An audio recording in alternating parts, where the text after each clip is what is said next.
18ª Jornadas STIC Centro Criptológico Nacional y 6ª Jornadas de Ciberdefensa del Mando Conjunto del Ciberespacio. Ciberdefensa activa para un mundo digital. Bueno, pues en estas jornadas siguen pasando los diferentes ponentes y especialistas. Ahora nos acompaña Emilio Rico, él es Security Advisor de TRC y que va a plantear en nada menos que en la sala de las operaciones militares en el ciberespacio una interesantísima ponencia que tiene que ver, pues yo creo que con lo que todo el mundo le encantaría saber, si tiene extraños merodeando a su alrededor. Cuidado, nos avisa Emilio, ¿cómo estás? Bienvenido. Hola, buenos días, ¿qué tal? También nos acompaña Pablo Sanemeterio en la conversación. Pablo, ¿qué tal? Muy bien, Eduardo. ¿Tantos extraños merodean por el mundo digital? ¿Cuántos no deben merodear? La verdad es que yo creo que es una de las ponencias que no se debe perder nadie, porque además seguro que Emilio, además con su habitual dialéctica y su capacidad de enganchar, seguro que tiene una charla súper interesante y vamos a ver quiénes están merodeando. Oye, ¿y de qué tenemos que tener cuidado, como nos propones, Emilio? Pues yo creo que el grado de exposición que tenemos ahora mismo es brutal en todas las organizaciones y que tenemos que ser capaces de poder hacer una buena gestión de vulnerabilidades y eso nos llevará a poder hacer una buena gestión del riesgo. Y de esa forma, pues tratar de incrementar que esa exposición que tenemos sea la menor posible y poder así salvaguardar nuestros servicios, nuestros sistemas de información. ¿Y cómo podemos valorar la superficie que se expone una compañía? Pues yo creo que hay varios sistemas, ¿no? Existen muchos sistemas de gestión de vulnerabilidades, no todos son perfectos y precisamente de lo que queremos hablar es eso, cómo podemos nosotros potenciar cada uno de los sistemas de gestión que utilizamos para nuestros riesgos, incrementarlo, hacer que todos ellos trabajen juntos y de esa manera eliminar los posibles gaps que tenemos y reducir las posibilidades que tiene un atacante de poder utilizar precisamente esas vulnerabilidades.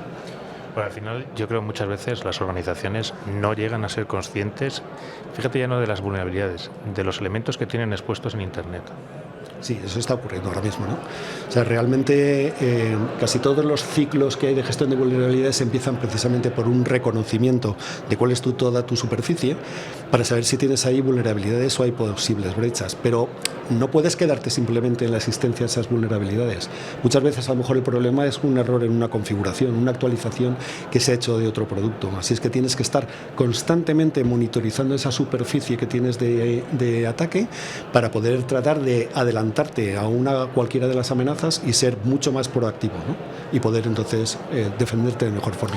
Es que son muchos los deberes que tienen que hacer las compañías, tienen que hacer un análisis, una prospección, una auditoría y luego también saber primero cuál es el principal valor que quieres resolver, porque una de las cosas que propones es la priorización de la resolución, ¿no? En función del riesgo que representan, porque riesgos va a haber, ¿no? Pero claro, hay que saber diferenciar, oye, esto es un riesgo alto, esto es un riesgo medio, esto es un riesgo bajo, ¿con qué riesgos puedo convivir? ¿Con qué riesgos no puedo sobrevivir? Hay determinados riesgos que te van a generar un impacto que posiblemente puedan acabar con tu negocio. Entonces tú tienes que saber valorar precisamente cuál de ellos es más importante y tener una gradación de todos esos posibles impactos que vas a tener para poder atender con mayor interés y mayor criticidad a todos los que realmente pueden generar un impacto mayor. Vale, y ese ranking, ¿no?, de riesgos, ¿lo debemos hacer desde el punto de vista del negocio, desde el punto de vista de la tecnología o tiene que hibridar ambos? Yo creo que siempre hay que darle contexto. Realmente vamos a tener muchas herramientas que nos puedan facilitar saber cuáles son las potenciales vulnerabilidades que hay o cuál de esas vulnerabilidades tiene una probabilidad mayor de que sea explotada por un atacante. Pero luego hay que darle un contexto y en cada organización vamos a tener que priorizar dentro de esas vulnerabilidades cuál tenemos que atacar en primer lugar porque es la que más daño nos puede hacer. Pero y llegando un poquito más en detalle, porque hay veces, todos sabemos que a la hora de las vulnerabilidades viene a hablar de la parte de la configuración, hay otras veces que simplemente es un conjunto de pequeñas vulnerabilidades la que genera una vulnerabilidad más grave. ¿Cómo pueden darse cuenta de estos problemas las organizaciones? ¿Cómo les ayudáis a ello? Vamos a contar uno de los casos, es que por ejemplo FIRST, que es una organización que reúne a todos los equipos de respuesta a incidentes a nivel internacional, pues ha sacado un modelo que está basado en Machine Learning, con lo cual puede hacer una predicción de cuál puede ser la vulnerabilidad que pueda ser explotada en los próximos 30 días. De tal forma que además los modelos demuestran que pasado determinado tiempo la vulnerabilidad pierde el interés. y probablemente o estadísticamente se demuestra que ya no va a ser utilizada. Así es que vamos a focalizarnos en aquellas en las que esa probabilidad de uso por parte de un atacante es máxima. Esto quiere decir que, por ejemplo, vulnerabilidades antiguas, como puedan ser las que se usaban en Conficker o las de WannaCry, van pasando cada vez a menos interés y entonces ya no son explotadas. A lo mejor es posible, yo nunca voy a decir que no, pero estadísticamente eso es lo que dicen todos los modelos, ¿no? ¿Cuál es, Emilio, hoy el entorno de amenazas? Decía Pablo, hablaba antes de los clásicos y viejos conocidos, de hoy estamos en un entorno de inteligencia artificial. ¿Cómo defines ahora mismo ese escenario de amenazas para poder un poco medir esos riesgos y hacer estas estrategias? Yo creo que es más complejo. Es verdad que se están viendo, efectivamente la inteligencia artificial le puede ayudar a muchos atacantes a encontrar nuevas formas de poder atacarnos, pero también es cierto que estadísticamente lo que se demuestra es que hacen lo que ya venían haciendo, pero a lo mejor lo hacen mucho más deprisa. Es decir, si tú tenías una capacidad para lanzar 1000 phishing, con inteligencia artificial puedes lanzar 100.000. ¿Para qué vamos a gastar munición nueva cuando la antigua sigue funcionando y lo puedo hacer mucho más deprisa? O cuando puedo permitirme el lujo de hacer un ataque, incluso hacer ruido, porque lo hago a tal velocidad que el defensor no tiene tiempo material para poder defenderse. Eso funciona, así es que no lo cambian. Es posible que veamos cosas nuevas, de vez en cuando ocurrirá algún hecho que nos salte y nos llame mucho la atención, pero lo viejo sigue funcionando. Y una pregunta, bueno, nos hemos centrado mucho en la parte externa, en la parte de superficie de exposición externa. ¿Creéis que la superficie de exposición interna, esas redes internas también, que muchas veces están un poco abandonadas y dejadas de la mano de la seguridad, también son parte de este ejercicio de conocer vulnerabilidades y corregir? Sí, yo creo que sí, ¿no? O sea, yo creo que ahora mismo, tampoco no sé cuantificarlo, pero muchísimos de los ataques vienen precedidos porque ha habido además un robo de credenciales.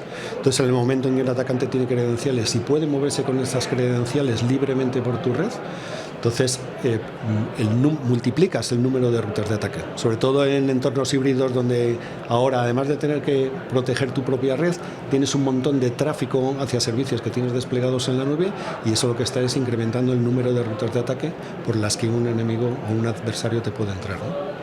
Propuestas, Emilio, para securizar esos entornos, porque hay tanta empresa como amenaza, ¿no? Es decir, hay una amenaza para cada empresa, ¿no? Entonces, ¿cómo unificamos esas estrategias de seguridad en un entorno tan complejo, tan variado como el que vivimos, por ejemplo, hoy en el sector empresarial?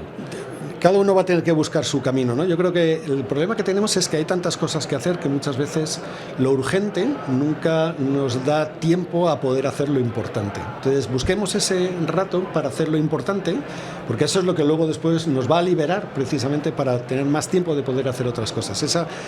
La mejora va a ser eso, dedicarnos a las cosas que de verdad son importantes y hay que darles consideración. Hay que dejarle lo rápido a la IA y nosotros centrarnos en lo importante. Sí, eso es lo que dicen, ¿no? Que la IA lo que viene a hacer es liberar, automatizar procesos para focalizar. ¿Qué te parece? Nosotros, normalmente en TRC nosotros tenemos esa aproximación de API First, de poder automatizar todo lo que podamos, de cada uno de los casos que vemos, ver de qué manera lo podemos detectar de una manera automática, remediar de una manera automática para poder saltar al siguiente.